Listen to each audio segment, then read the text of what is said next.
Baik teman-teman, pada kesempatan kali ini kami dari kelompok 7 akan mempresentasikan atau membahas materi yang telah kami diskusikan, yaitu tentang logika.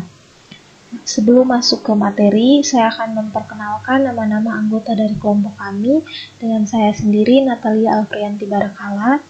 Kemudian ada Agnes Monica Malo, Dewi Maria Sengaji, Febriani Neno, Johannes Taek, Kevin Jefferson Reynaldindi, dan Maria Ursula Jemamo. Kita langsung saja. Yang pertama akan membahas tentang kriptaritma. Nah, dalam penambahan yang ditunjukkan di gambar sebelah kanan, bisa teman-teman lihat, A dan H mewakili dua angka yang berbeda. Nah, pertanyaannya, berapakah nilai A dan H? Nah, masalah seperti yang diberikan di sini, itu kita sebut sebagai cryptarhythm. Ini adalah nama khusus yang diberikan untuk teka-teki, di mana semua atau beberapa digit dari latihan aritmatika telah digantikan oleh beberapa jenis placeholder. Nah, dalam hal ini placeholder adalah huruf alfabet. Nah, dalam tantangannya adalah menemukan angka-angka yang hilang yang diwakili oleh huruf-huruf tersebut. Pertanyaan selanjutnya, bagaimana kita dapat memecahkan kriptoaritma? Nah, mungkin metode yang paling umum atau paling sering digunakan adalah kita menggunakan sifat-sifat bilangan yang kita kenal dan menerapkan penalaran logis. Nah, dalam penyelesaiannya, jumlah A ditambah A memiliki A sebagai angka satuannya. Nah, maka A harus berupa 0 atau 5. Jumlah A ditambah A tambah A merupakan bilangan 2 digit. Ini menghilangkan kemungkinan bahwa A sama dengan 0 karena 0 tambah 0 tambah 0 sama dengan 0. Jumlah ini kemudian dapat ditulis sebagai 0, 0. Tetapi, formula tersebut melanggar ketentuan bahwa setiap huruf HA yang tadi sudah dijelaskan itu mewakili angka yang berbeda. Sehingga oleh karena itu, A pasti 5, bukan 0. Karena kita telah menemukan nilai A, lalu kita dapat mensubstitusikan nilai tersebut ke dalam cryptame untuk menemukan nilai H, sehingga kita peroleh jawabannya bahwa A adalah 5 dan H adalah 1. Dalam memecahkan kriptaritm di atas, kita dapat mencatat bahwa huruf harus mewakili angka yang berbeda. Sama pentingnya untuk dicatat bahwa ini huruf masing-masing harus mewakili hanya 1 digit di seluruh masalah. Nah, selanjutnya, jika kita merepresentasikan sebuah bilangan dengan 4 digit dengan PQRS, maka digit utama P tidak boleh 0. Jika tidak, PQRS sebenarnya akan mewakili angka 3 digit. Nah, digit utama dari sejumlah 2 digit atau lebih tidak pernah 0.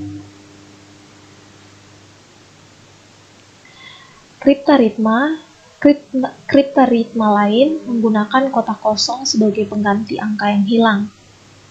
Bisa teman-teman di kotak sebelah kanan. Jika suku-suku abjad masing-masing hanya mewakili 1 digit, kotak-kotak kosong dimungkinkan untuk mewakili banyak digit yang berbeda. Nah, pertanyaannya, bisakah kita merekonstruksi perkalian ini? Sekali lagi, mari kita gunakan pengetahuan kita tentang beberapa bilangan sederhana dan kita ikuti proses penalaran logis. Nah, angka yang hilang pada faktor pertama itu harus dikalikan dengan 2 untuk menghasilkan produk parsial sirip.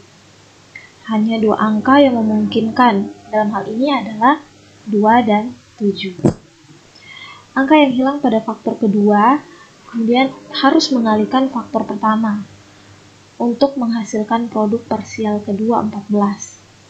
Angka yang hilang pada faktor kedua harus 4. Sehingga 4 kali 32 128 dan 4 kali 37 adalah 148. Oleh karena itu, digit yang hilang pada faktor pertama yaitu harus 7. Baik, untuk materi selanjutnya akan dijelaskan oleh teman saya. Oke, baik. Selanjutnya tentang certainly problem. Misalkan kamu tahu bahwa terdapat 10 kaos kaki hitam dan 10 kaos kaki biru tua di laci Anda. Kamarnya gelap dan kamu tidak dapat menyalakan lampu. Berapa jumlah kaos kaki terkecil yang harus kamu keluarkan dari laci untuk memastikan Anda memiliki sepasang kaos kaki dengan warna yang sama? Pemecahan masalah seperti ini berkaitan dengan kemungkinan terjadinya sesuatu. Secara matematis, ini disebut sebagai probabilitas bahwa sebuah kejadian dapat terjadi. Meskipun kamu mungkin akrab dengan beberapa teknik yang cukup maju, kamu juga dapat memecahkan masalah ini dengan menggunakan beberapa strategi sederhana yang dapat dipahami oleh anak-anak. Ini merupakan salah satu metode yang mungkin dapat kamu gunakan. Kita gunakan huruf B untuk mewakili kaos kaki hitam dan huruf N untuk mewakili kaos kaki biru tua. Kamu tahu bahwa kamu harus mengeluarkan setidaknya 2 kaos kaki dari laci, jadi mulailah dengan mempertimbangkan berapa banyak cara kamu melakukan ini. Kita dapat mendaftar semua kemungkinan yang terjadi seperti B, B, B, N, B, dan N. Di sini B, N berarti B adalah pilihan pertama dan N adalah pilihan kedua.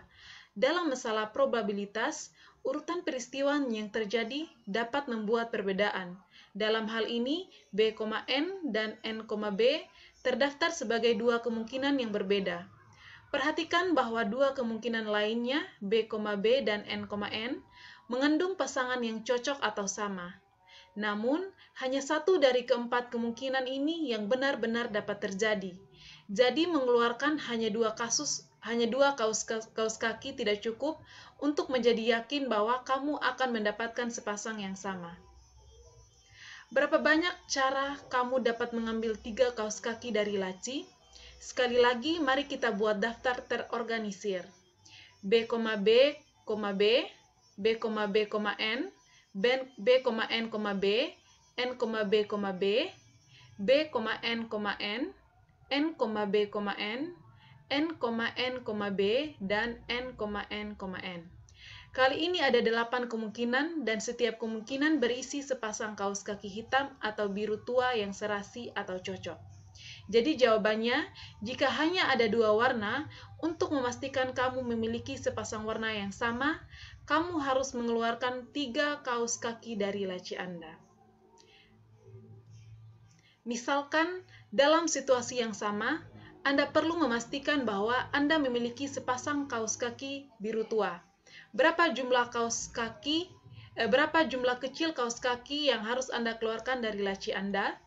Dalam hal ini, Anda dapat kembali membuat daftar tentang apa yang mungkin terjadi jika Anda mengeluarkan sejumlah kaos kaki dari laci Anda. Namun, proses ini akan memakan waktu yang tidak perlu. Anda mungkin menemukan pendekatan yang lebih langsung untuk menalar melalui masalah seperti ini.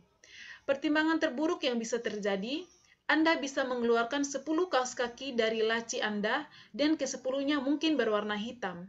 Namun, setidaknya Anda akan tahu bahwa tidak ada lagi kaos kaki hitam dari laci Anda.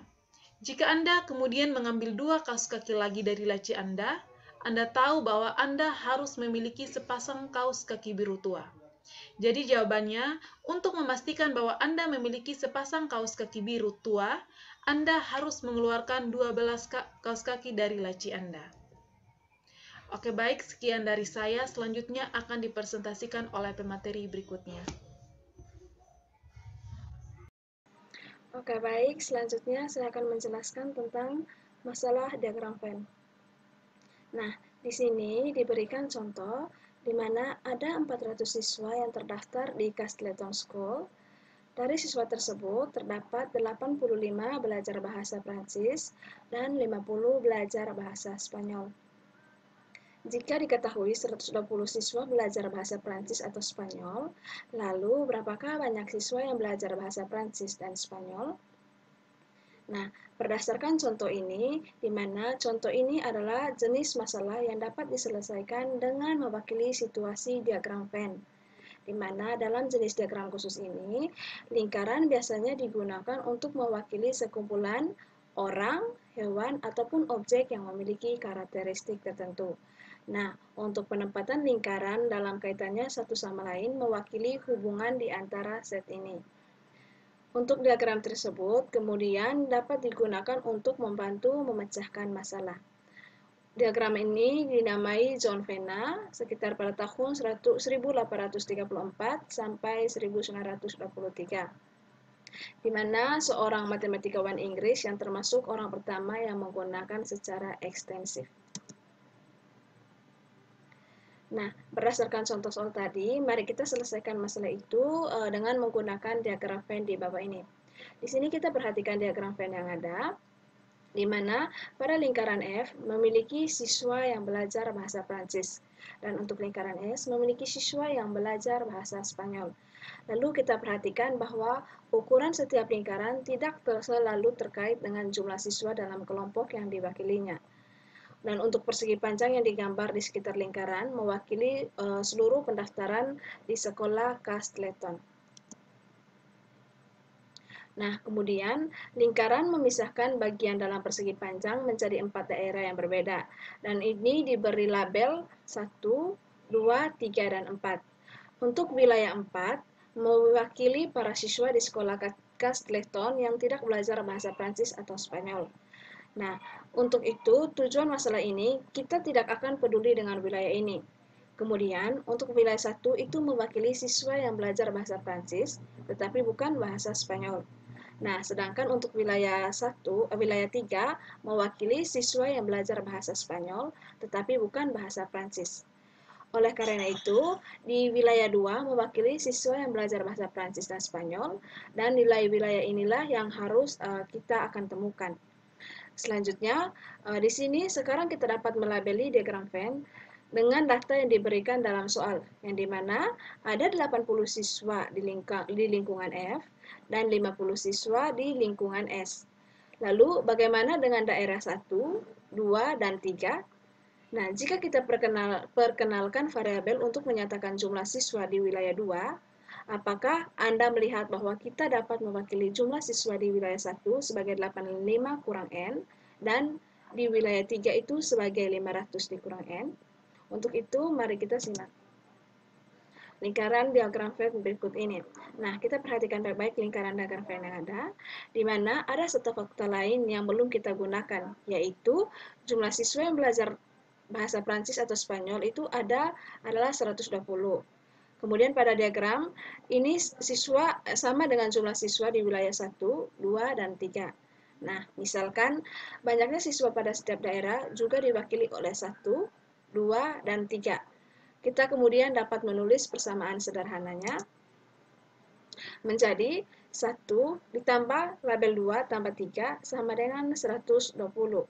Lalu 1 dikali dengan 85 dikurang N, lalu ditambah dengan N, dan ditambah lagi dengan 50 dikurang N, sama dengan 120.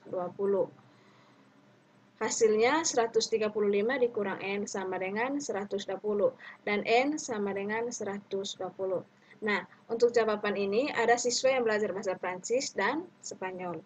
Lalu, untuk perhatikan fakta bahwa sekolah Castleton memiliki pendaftaran 400 tidak relevan. Nah, di sini terkadang kita perlu mempertimbangkan hubungan di antara 3 kelompok atau lebih. Misalnya, kita juga mendapat informasi tentang kelompok siswa yang belajar bahasa Jerman di Castleton School. Anda juga membayangkan bahwa hubungan di antara ketiga kelompok siswa tersebut, mereka yang belajar bahasa Prancis, Spanyol, dan Jerman dengan diagram Venn seperti ini. Nah, kali ini di mana lingkaran memisahkan bagian dalam persegi panjang menjadi 8 daerah berbeda. Nah, arti dari masing-masing wilayah tersebut dijelaskan pada tabel di halaman berikutnya, yang dimana entry ya dalam bahasa apapun menunjukkan bahwa siswa yang ditugaskan ke wilayah itu memang mempelajari bahasa tersebut. Entry tidak menunjukkan bahwa siswa yang ditugaskan ke wilayah tersebut tidak mempelajari bahasa tersebut. Untuk diagram Venn-nya kita bisa perhatikan di sini. Nah, berdasarkan contoh tersebut, untuk daerah 1, pada bahasa Prancis itu entry-nya ya, kemudian pada bahasa Spanyol tidak, dan pada bahasa Jerman juga tidak. Kemudian untuk daerah yang kedua juga, bahasa Prancis tidak, bahasa Spanyol iya, dan bahasa Jerman tidak. Begitupun selanjutnya untuk wilayah atau daerah 3, 4, sampai untuk wilayah ke-8. Dan untuk materi selanjutnya, saya berikan kesempatan kepada pemateri berikutnya. Terima kasih.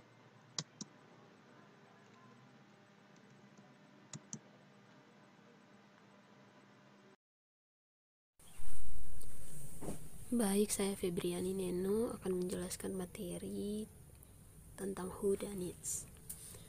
Jadi, penjelasan ini akan dimulai dengan suatu permasalahan sebagai berikut. Finlay, Garber, dan Harris adalah seorang bankir, programmer komputer, dan sekretaris, tetapi tidak harus dalam urutan itu.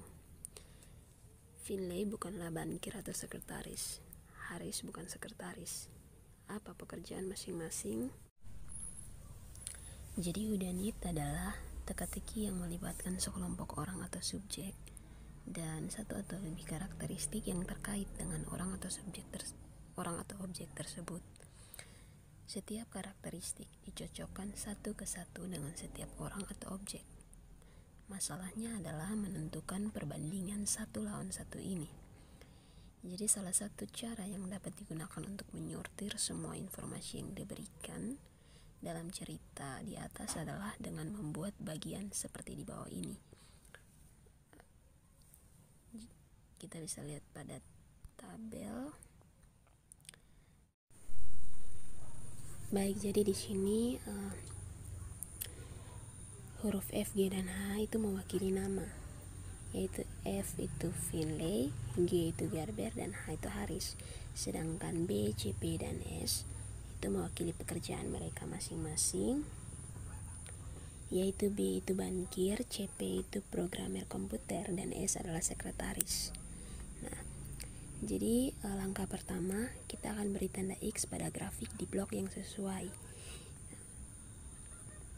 dengan membaca ulang soal yang diberikan. Jadi di sini kita fokus utama yang pertama yaitu F, Finlay.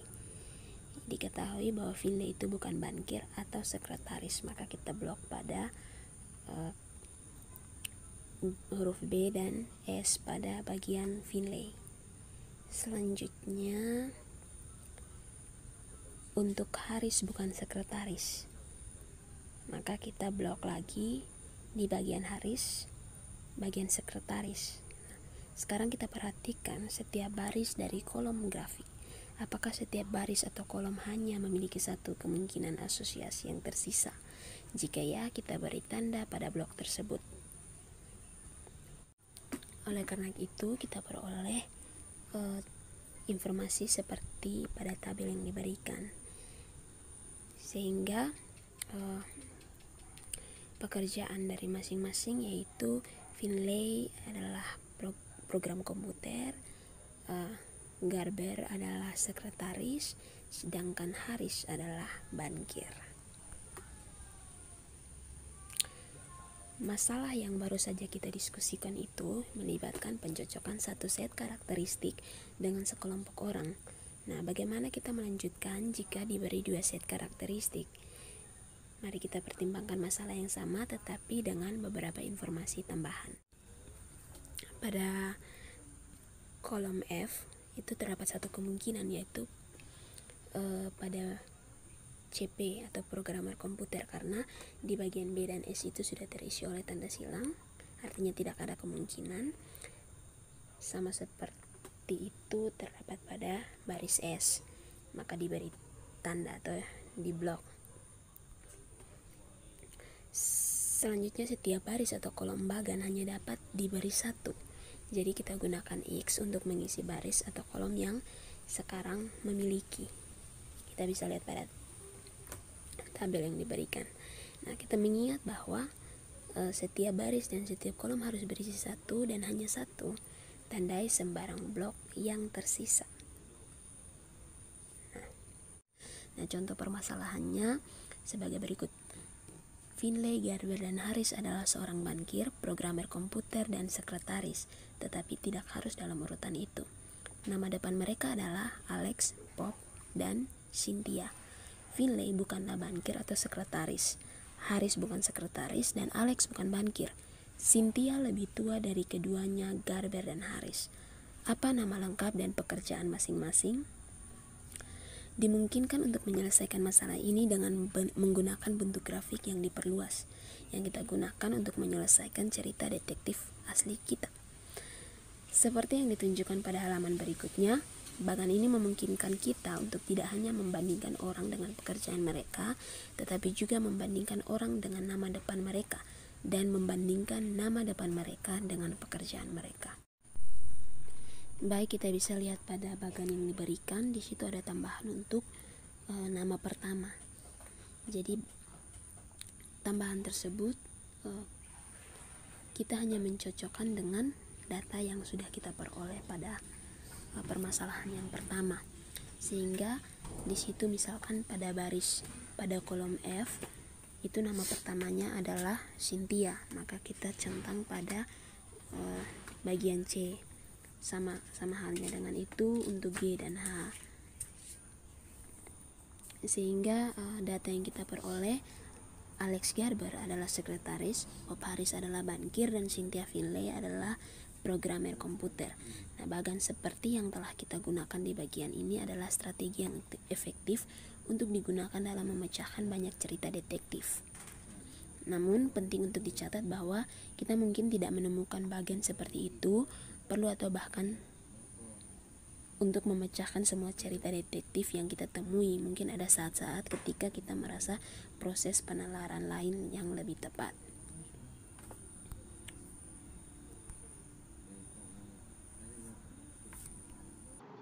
Baik, kita masuk pada contoh soal. Yang pertama, Kate, Linda, dan Maya masing-masing menyantap makan malam yang berbeda. 1 porsi steak, 1 porsi ikan, dan 1 porsi ayam. Maya tidak memakan ikan ataupun ayam, dan Linda tidak memakan ikan. Apa yang dimakan oleh masing-masing orang untuk makan malamnya? Jawab, diketahui Maya tidak makan ikan ataupun ayam, Linda tidak makan ikan. Ditanya, apa yang dimakan oleh masing-masing orang untuk makan malamnya? Penyelesaian, Maya tidak memakan ikan ataupun ayam, maka Maya tidak makan ikan dan tidak makan ayam. Kedua, Maya makan ikan dan tidak makan ayam. Sehingga di sini ada 2 kemungkinan, yaitu kemungkinan 1, yang pertama, Linda makan steak, Maya makan ayam, dan Kate makan ayam. Kemungkinan 2, Linda makan steak, Maya makan ikan, Kate makan ayam. Kemudian kita masuk pada contoh soal yang kedua.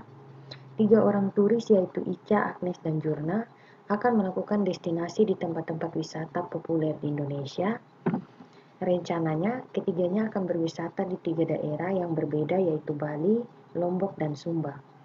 Untuk mengetahui di daerah mana yang mereka melakukan destinasi, maka diberikan informasi berikut. Yang pertama, Ica pergi ke Bali. Kedua, Ica tidak pergi ke Lombok. Ketiga, Agnes tidak pergi ke Lombok. Dan keempat, Agnes tidak pergi ke Sumba.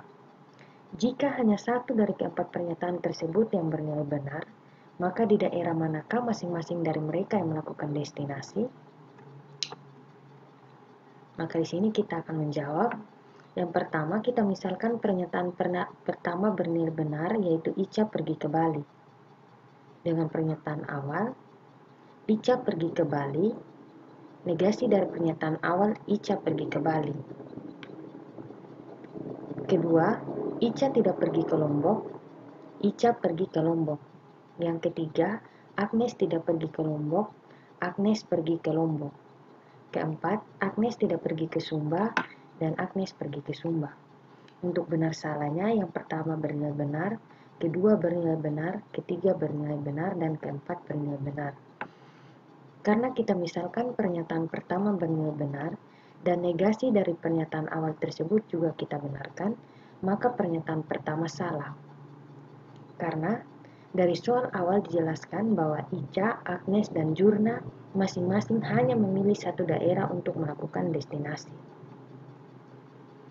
Yang kedua, kita misalkan pernyataan kedua bernilai benar, yaitu Ica pergi ke Lombok. Pernyataan awal, Ica pergi ke Bali. Negasi dari pernyataan awal, Ica tidak pergi ke Bali. Kedua, Ivon tidak pergi ke Lombok. Ivon tidak pergi ke Lombok. Ketiga, Agnes tidak pergi ke Lombok. Agnes pergi ke Lombok.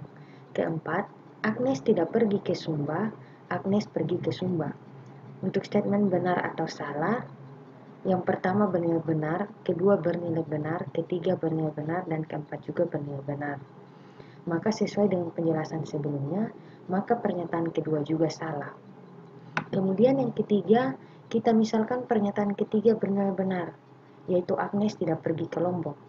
Dengan pernyataan awal, Ica pergi ke Bali, ingkar dari pernyataan awal, Ica tidak pergi ke Bali.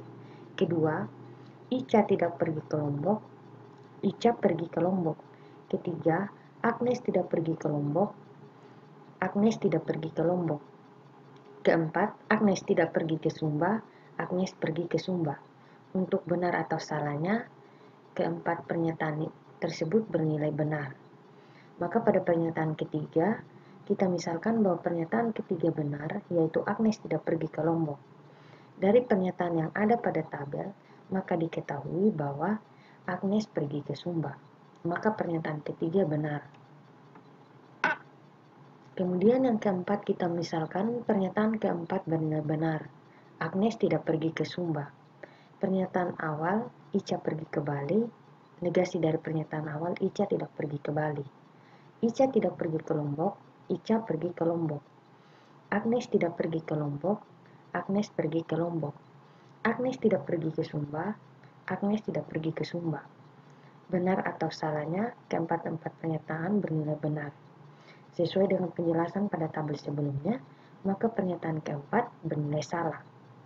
Sehingga dari pemaparan penjelasan di atas, maka kita dapat menyimpulkan bahwa pernyataan ketiga bernilai benar, di mana diketahui bahwa yang pertama Ica pergi ke Lombok, kedua Agnes pergi ke Sumba, dan yang ketiga Jurna pergi ke Bali.